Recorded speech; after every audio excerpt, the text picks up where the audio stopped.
Well, that escalated quickly. First off, I just want to say thank you to everyone that took the time to watch the sexualization and body image in video games video, especially if you watched it all the way through. If you haven't seen the video, then please go check it out before watching this video because you'll be missing some of the context and yeah, things are cool when they make sense. Second, to my Command & Conquer crew, I just want to say that I am currently playing through Yuri's Revenge and that review will be coming soon. So anyways, I asked for your opinions in the comments and I certainly got them. What I was most surprised with was how civil and respectful most of the comments were. I was actually pretty nervous about putting that video out in the first place. I even asked my wife to watch it with me and I was kind of hoping that she was going to tell me that it was a bit too much, but when I asked her what she thought, she said, and I quote, "I like the girl with big boobs."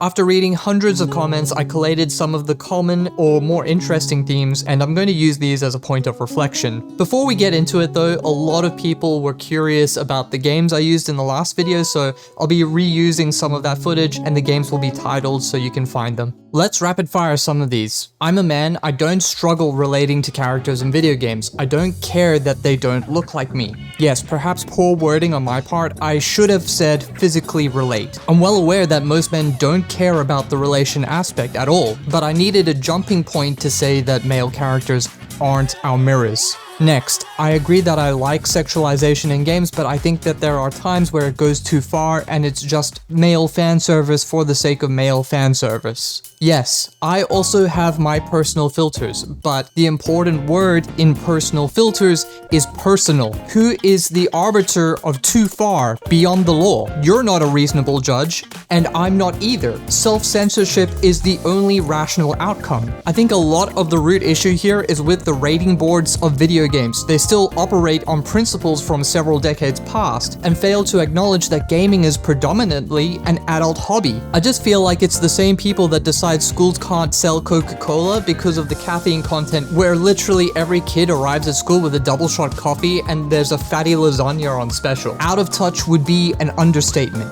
At least male characters provide a goal to work toward. What is the goal for females? Get surgery? When I went to school, there was this song that the girls would sing. They would swing their arms forward across their chest and back again while singing, I must increase my bust. They were half right. The missing ingredient is resistance. Your breasts sit on top of your pectoral muscles, or your chest if you will. If you develop your chest muscles within a balanced training routine, you not only increase the horizontal distance at which your breasts protrude from your chest, you will also be providing lift that aids in perkiness, shall we say. Aside from this, a lot of what makes impressive physiques is good posture and proportions. For example, in males, a narrow waist is an important factor to how wide your shoulders look. What I'm saying is that it is not all about raw size. You also need the surrounding support and to know how to use it. Now, I want to set realistic expectations here. This is not going to give you the results of implants. If it did, no one would get implants. But my point of view is that if I have poor calf genetics and I still train like a dog for minimal gain, no one has an excuse not to try. Now, where women really dominate is the gluteus maximus. Your butt is a very strong muscle that responds extremely well to stimulus. It also helps that most women have the genetic predisposition to store the junk in the trunk. As our society becomes more sedentary, we really let our glutes atrophy, and so it can take some time to make that mind-muscle connection. For example, if I do glute raises in the gym, I will physically place my hands on my glutes so I can feel the mind-muscle connection. Go to any decent bodybuilding gym and you're going to see women walking around in leggings designed to tell the world that they have two cheeks and they're proud of it. You will also see women routinely doing over 100 kilogram weighted hip thrusts with murderous intent. For a case study, here is Sherelle Grant, an ex-bikini pro, now a gym trainer and advocator for women training in gyms. This is her progress. She's been training for 8 years plus at this point, and I'll point out the bias of the image. The first being that her posing technique is a lot better and her choice of clothing does have an amplifying effect. But you're chewing mushrooms if you think that the asset budgets haven't received a massive increase. Accounting has been working overtime. Now, I chose Sherelle Grant because I've stood next to her in real life. I mean, you look at her on Instagram and sometimes she looks like a muscle nugget and sometimes she looks like a model. And this is consistent with what I said about fluctuations in bodybuilding, but what really shocked me was just how small and petite she is. Small and petite, but very strong and aesthetic when she chooses to be. By the way, if you want a real body image role model for women, I highly recommend checking out Cherelle Grant's Instagram. He's very candid, has good evidence-based information for girls wanting to start in gym or live a more balanced lifestyle. She doesn't sugarcoat it. It's good stuff. The point is that if you have a pancake butt, for 95% of you, this is either ignorance or your choice by the order of priorities in your life. I only started working out at age 30 for both of these reasons, so I know it on a personal level. I'm not saying that you should have the trunk of a Cadillac, and obviously some have better genes than others, but now you know and you can't hide behind the delusion that these aren't things you can use as guiding stars. Anyways, this rapid fire kind of turned into a musket. Sorry, we may as well just keep going.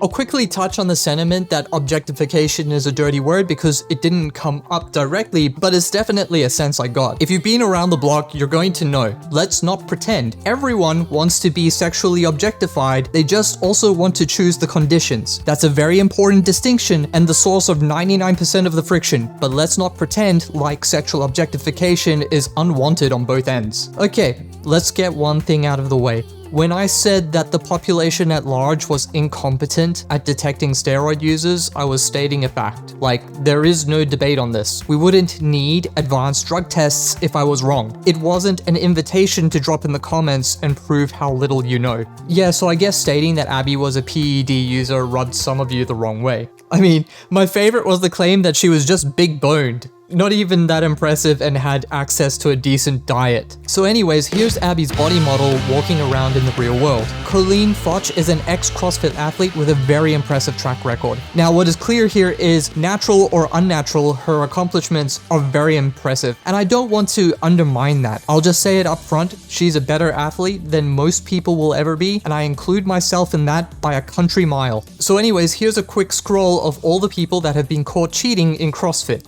Now, something to note is that the tech for cheating always outpaces the tech for screening, by the same nature that white has a statistical advantage in chess. So it's safe to assume that however many you catch, there are some that aren't caught. So let's play a game. I'm going to show you a series of people. Some of them are verifiably beyond a shadow of a doubt steroid users, and some of them are unverified. It's your job to guess whether or not they were positively ID'd as PED users. Are you ready? Bodybuilder Sarah Villegas, ex-bikini pro Cherelle Grant, Caster Semenya, Olympic athlete, Crystal Cox, Olympic athlete, Jeanette Leag, bikini pro, Bakana Bieva, fitness model, Alicia Smith, Olympic athlete, Ellie Kabourd, CrossFit athlete, Heidi Krieger, Olympic athlete, Alicia Newman, Olympic athlete, Taylor Hicks, bikini pro, Melissa Bumstead, bikini pro. Okay, get a good look out of these women who was caught with steroids. No cheating, okay? Okay, so now that you have all paused the video and looked up the answers, here's the result. I'll caveat here, Caster Semenya was tested positive, but the sanction was reversed after it was discovered that she has high testosterone levels. Melissa Bumstead was caught with the steroids in the mail, which means it could have been for her partner or brother who are both bodybuilders, but she did settle for going to drug court, so make of that what you will. Now, at the end of the day, my statement of Abby being a PED user is just an opinion. Believe whatever you want. But I hope that we have cleared it once and for all that we are all pretty incompetent. I have a slight advantage because obviously it's a field I have studied, and I think you'd have better odds if you were also a steroid user. But in the end, you don't know who is and who isn't abusing PEDs. But if I were a betting man, I'd say there's not a lot of difference between CrossFitters that have been caught and Abby's body model. Moving on, I want to talk a little bit about why I chose to focus on solo devs within the game industry, because I think that was a point of contention for a lot of people. It's actually something that's pretty close to me, and to explain it, I need to tell you a story. This is me, and this is my brother. We grew up in a loving household. I don't have any complaints. My parents were very good to us. My brother and I would play video games for hours if we could. My mom wasn't keen on it because she felt they didn't have a practical application and she was worried that we were wasting our time and it would make us violent. We had an hour time limit and we had to finish our homework before we were allowed to play. But you know what? I'm sorry, Mom. I regularly padded out the time and I kinda lied. Anyways, I finished high school and I told my dad I wanted to do a course in video game design, and he asked me to choose a different field of study. He was clearly worried for my future, and I don't blame him for that. My parents were doing the best with the information they had at the time. I studied a Bachelor of Multimedia, which I have never used to this day. My brother pursued a career as a civil engineer, and while we worked our full-time jobs, we spent our weeknights working on what we really loved. We were going to make a game. This is Nano. Sadly, we never finished Nano, but I have some wonderful memories around it. To be fair, my brother taught himself C++ and he did most of the work. I did a bunch of the art side of it, but my brother did the lion's share of the work.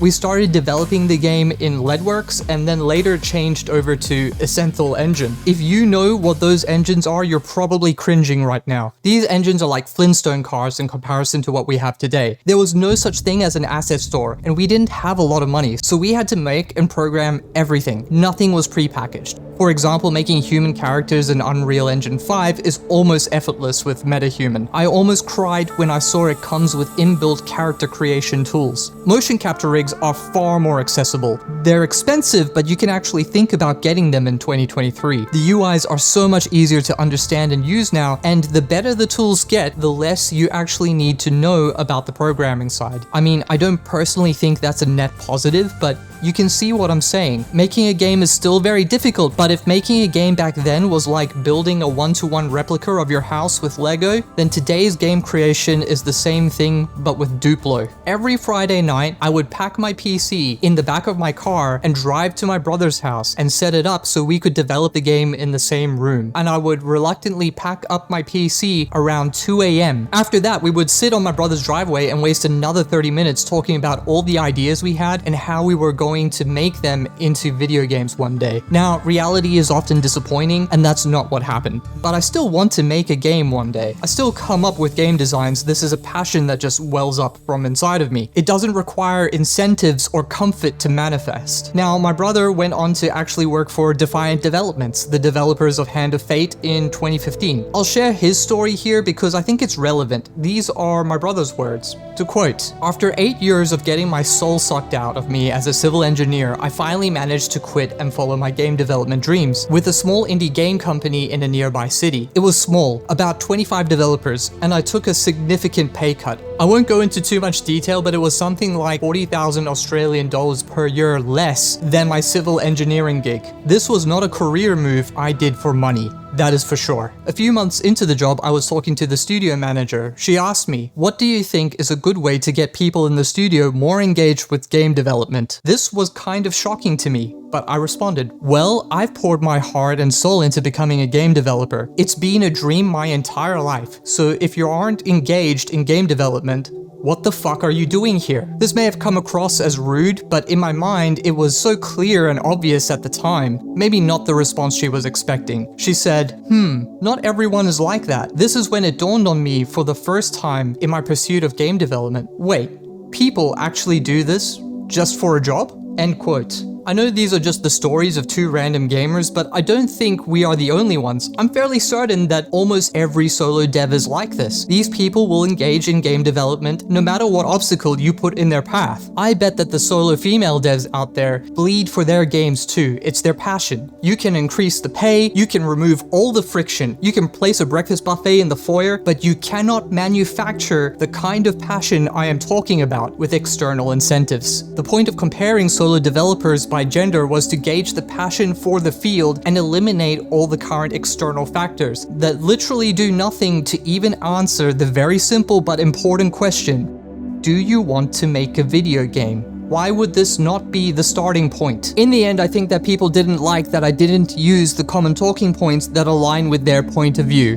But it definitely doesn't make me wrong. I'll concede that I missed some of the female solo devs, so thank you for pointing that out. but I also missed far more male solo devs, so the ratio stays almost exactly the same. Also, don't tell me that the solo devs I cited were propped up by their partners and that they stole their partner's opportunity to pursue a career if you aren't going to provide evidence for that. It's incredibly condescending and ignorant. That aside, to further my point, I'm going to dip into the world of esports. I know of 2 all-female League of Legends teams that participated at the highest level. One of them was Team Siren, and the other was Vivictus. Sadly, neither of these teams were competitive in the league, and they were forced to drop out. At no point has there ever been an esports team that has been competitive in open competition where their starting position was to filter out one of the genders. Most League of Legends teams are all male, but there is no filtering process that removes females. The ones that do have female representation at the ratio of the actual player base perform much better because it represents the top of the talent pool of the actual female player base. I'm going to flip over to Overwatch for a moment here because that's more of my wheelhouse,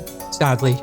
This is Guguri. Guguri was a diva main, and I think if you remember, she was really good at Overwatch. She was known for playing with extremely sensitive mouse settings. In fact, she was so skilled at the game that some players accused her of using an aimbot, but she debunked those claims and ended up playing for the Shanghai Dragons. Unfortunately, the story of the Shanghai Dragons is bittersweet, holding a record of 0 wins in the inaugural season. In spite of this, it was very clear that Guguri was one of the bright spots on our team, and she would carry the team at times. The losses were so bad that the entire crowd would give standing ovations for taking a single map in the series. Now, moving forward, the Shanghai Dragons drastically juggled their roster and coaches and went on to be one of the prominent teams in the Overwatch League, but Guguri remained a well-liked player that performed exceptionally well with her peers. The takeaway is that forcing a gender-based outcome has never worked in esports. If anything, it probably resulted in more women being bullied online by association. The other takeaway is that players that prove themselves regardless of gender are well liked and remembered for their skill and determination. Now, I am aware that Guguri probably faced more difficulty for being a minority in a male-dominated field, but her story opens the door for other females instead of closing it. While we're here, we may as well address the male domination of the field of game development and the difficulty associated for females. We're going to take a look at an interview with Donna Bailey, the creator of the game Centipede. To quote, "She was hired at Atari in 1980 as the only female programmer in its nascent arcade division. When she left a much larger Atari 2 years later, she was still the only one in that division and one of the few in the entire company." End quote. A lot of comments said that there were many female game developers in the 80s, but all the data I found said that there weren't many, and they were mostly cabinet stuffers, quality assurance testers, and admin. Anyways, here's what we're really here for. To quote, "It was interesting to see how a male society functioned," she said. "It was kind of rough sometimes too. It was a culture that I don't think they were thinking, there is one woman, we should modify our behavior for her sake. I grew a thicker skin." End quote. This is a nice piece of insight because it gives us a look at what it was like, and I find myself furiously nodding along. Like, yep, this sounds about right. When I worked at Orin Developments, I worked in a team of all males, but my boss was a woman, and she was tough as nails. Like, I don't think you understand. One of my colleagues would hump the back of my chair and grunt until I acknowledged him. Now, was that right? No. I mean, I thought it was kind of funny, but it wasn't appropriate for the workplace. I'm just trying to paint a picture here. My female boss was a force to be reckoned with, though. She absolutely commanded the room, but she was also very fair, and I think that made her very likable. I think I can speak on behalf of every guy in my department when I say that we all very much respected her, and it was an honor to work with her. Even with this being the case, I'm certain that there were times when it was tough for her being one of the few women in the company. Anyways, my boss ended up marrying the guy that humped my chair. So yeah, bet you didn't see that coming. Now, I know that my boss likely struggled at times because I have also worked as an only male in a female-dominated environment as well.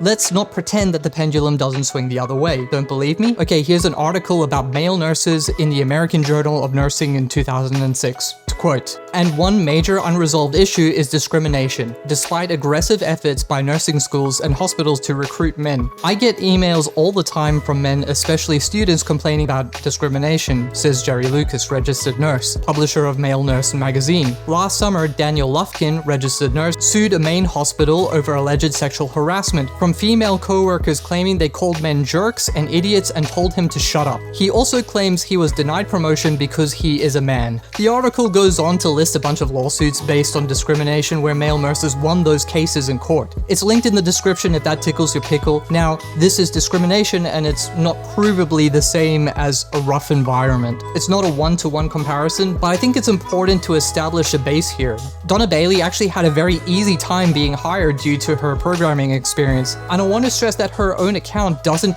paint the males she worked with as malicious, but more so ignorant of her needs. She's not describing malice. She is describing men treating her like other men. Am I excusing a poor work environment due to ignorance? No, it's a shame that it wasn't a more inviting experience for her, and I do think that it deserves to be mentioned that this is an area that, while it has improved, it still requires constant monitoring, granted that the process doesn't become an abused mechanism. My point here is that it's tough if you're the minority in any career. It doesn't matter what the differentiator is. Is this nice? No. And I do think that if you are part of the majority, it is partially your responsibility to try and look out for your outlier colleagues. I don't know, I just think that you should take care of everyone in your village, if you know what I mean. Companies do put in policies to protect people and there are consequences, but where there is power and opportunity, there will always be the temptation to abuse that power. But the thing to remember is this is not a gender-specific condition. It is fundamentally a human condition. Like I said, we are more alike than different. Also, according to a study on the Australian workforce in 2019 titled Gender Segregation in Australia's Workforce,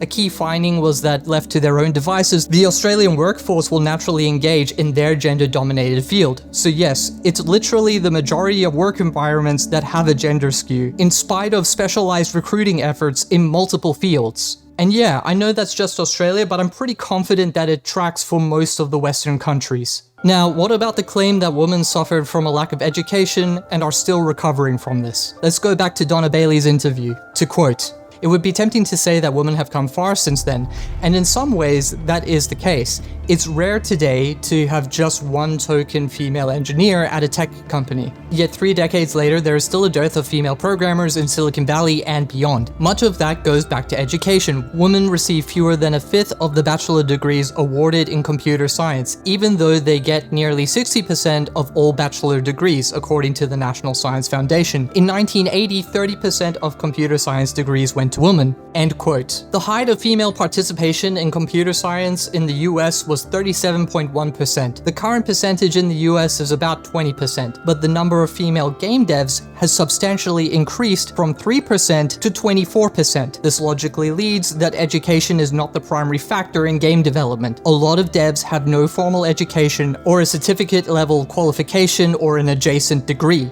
Like I said, as tools get better, the education aspect matters less, until your AAA game runs at 5 frames per second on a 4090. So anyways, we can see here that women hold the lion's share of degrees. In fact, females are thriving academically in comparison to males, and this is confirmed in multiple studies. So then, if it's within their grasp to pursue pretty much anything and numerically dominate that field, and they choose not to pursue a field, does it not then follow that they chose not to pursue that field? So let's say they choose not to pursue video game creation. Why is it then unacceptable for the reason to be, I don't want to? Like, if I don't want to eat onions, I don't eat onions. And then if you tell me that males always used to eat onions, but women punched them in the gonads every time they ate onions, and now males don't want to eat onions, bro, I still don't want to eat onions.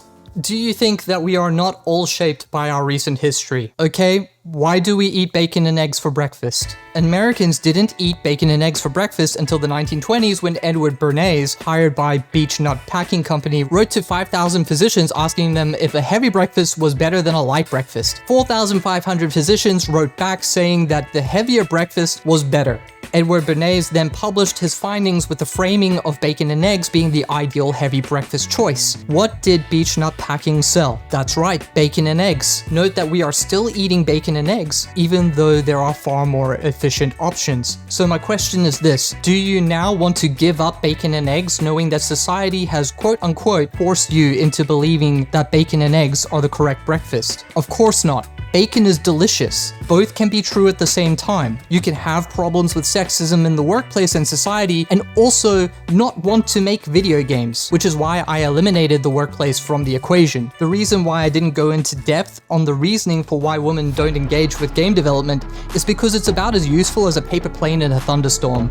At some point, we have to be responsible for our personal choices, and moving into the future, the people in the hobby now are the people in the hobby now. I'm not waiting for some higher power to descend from the skies and rewrite the wrongs of the past. I'm saying what I think will help current gamers and newcomers to the gaming space today, using relevant data that is available to me. Like, I actually offered actionable steps for the most affected party at an individual level. I'm not even part of the most affected party. Comparatively, within the sphere of gaming, what have the driving political causes really provided? Division, self-loathing, appeals to higher power, embarrassment, and then they wrap it up in a nice website that allows you to pay them to keep doing it.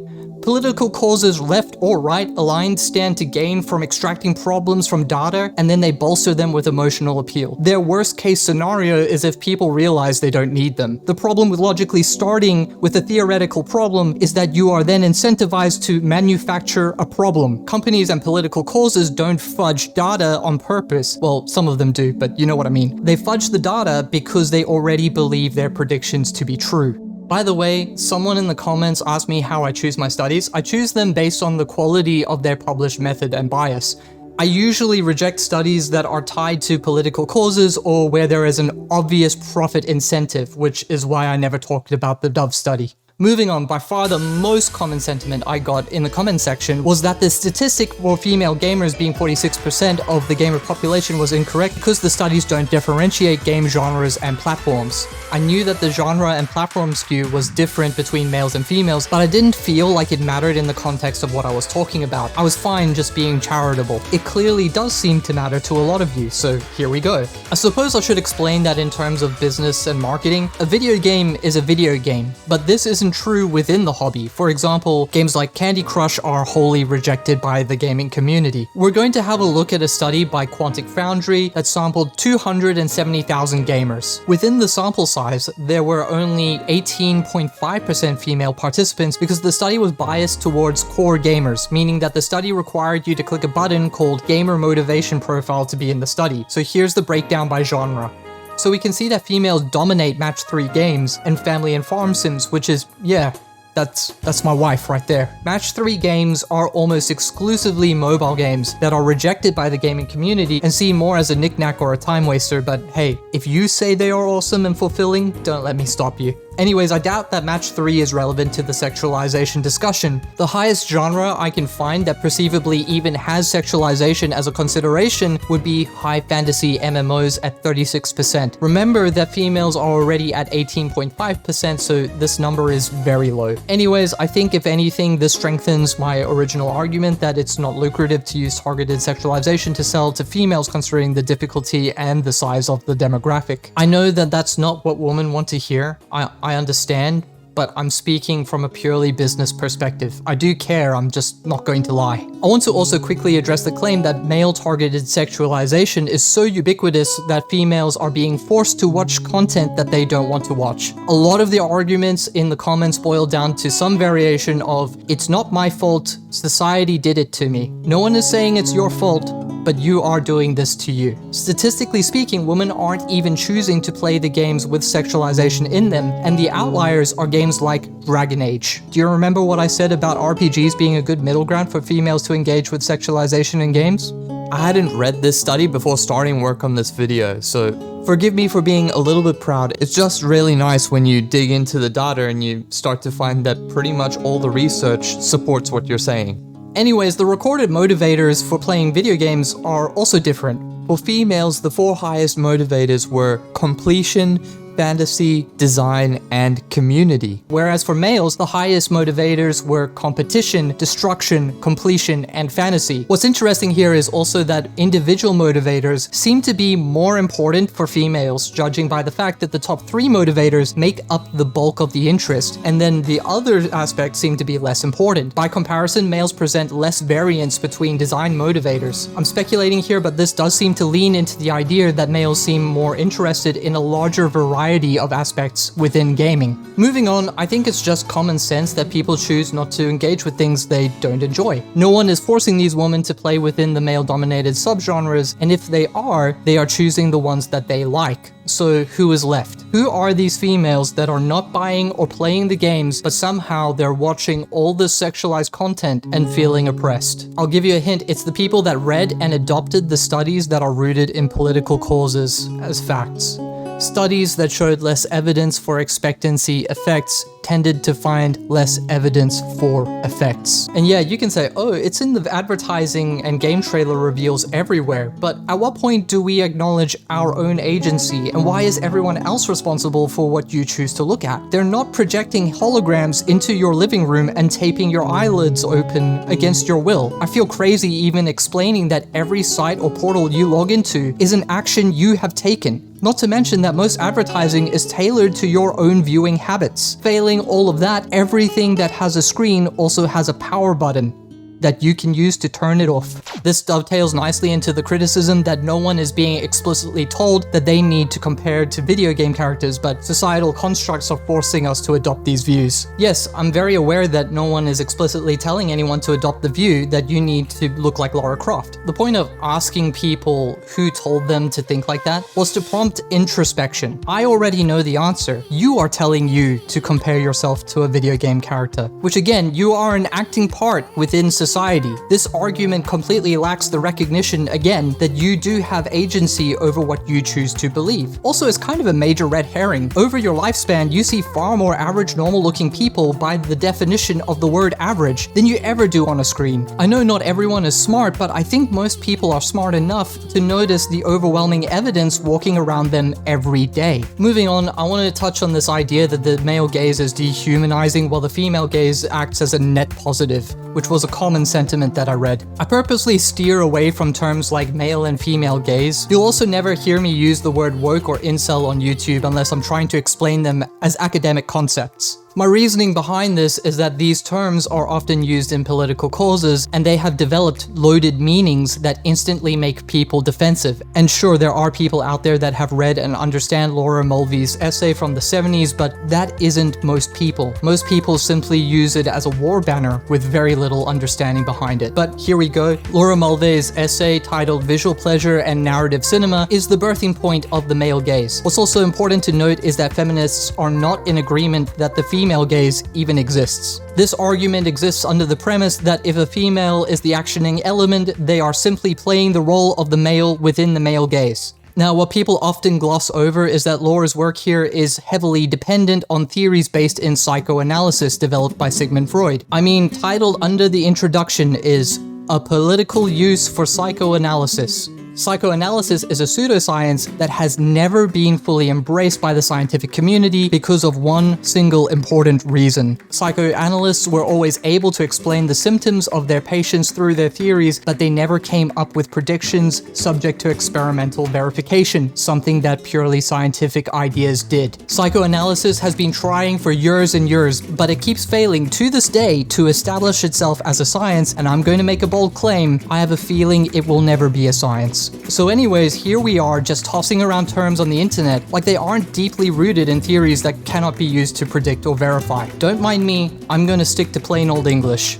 I think the default position of male tastes being bad and female tastes being good is fundamentally a poor starting point for objectivity or compassion. I'm going to widen the scope a bit. I know I'm cheating, but I want to let you have a look at the female perspective from a male point of view by opening up the emotional exchange. Going back to the wristwatch study I mentioned, there's a small detail in there. Females exclusively only approved of the sexual content when the female is the benefactor of the commitment. Or I'll say it another way. A gift used as a sign of commitment only mattered if it was for them. Another detail that I left out of the video was that the only complaint of the males in the study is that they found the gift giving demoralizing because it was a reminder that they had to pay for sex. They were not intrinsically desired in the same way the women were. So yeah, you can see male targeted sexualization as dehumanizing if you like, but I think it's also important to note that it's filling an emotional hole. Many males have a fantasy of being chased and desired by a pretty girl without having to earn or pay for it. The scenario is extremely rare for most of us. Now don't get it twisted, I'm not positing that women are evil and that they need to somehow uproot their innate perspective for the sake of males. There are very important reasons for why things are the way they are, but I do have to ask, is this not what the current narrative is asking of men? Now, if I was an asshole, I'd go on to say things like, look what women do to us, it's so unfair, unaliving rates, yada yada yada yada. But my objective here is to get us back to neutral ground. I don't think that the male perspective on the issue is any more or less damaging than the female one, until you narrow the scope to the shallows of physical appearance and project real-life expectations on fiction.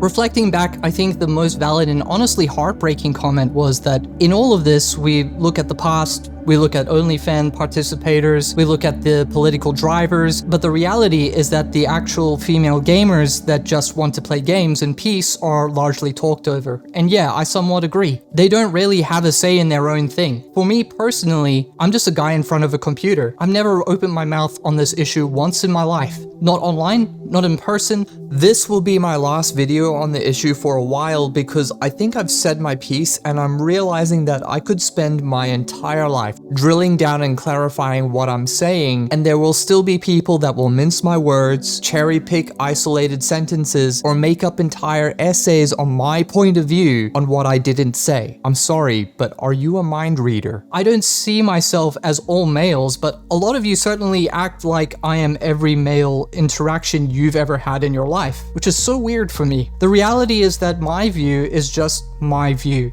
and it's not perfect. For example, one thing it cannot do is give a voice to real female gamers. I wish it could, but it's a million times not my place. Within all the cries about the complexity of the problem, I just feel this overwhelming middle management sentiment of, it's too hard to fix. Someone else needs to do their part, and then we can think about the problem some more. It's an email I read every day, and it makes me so tired.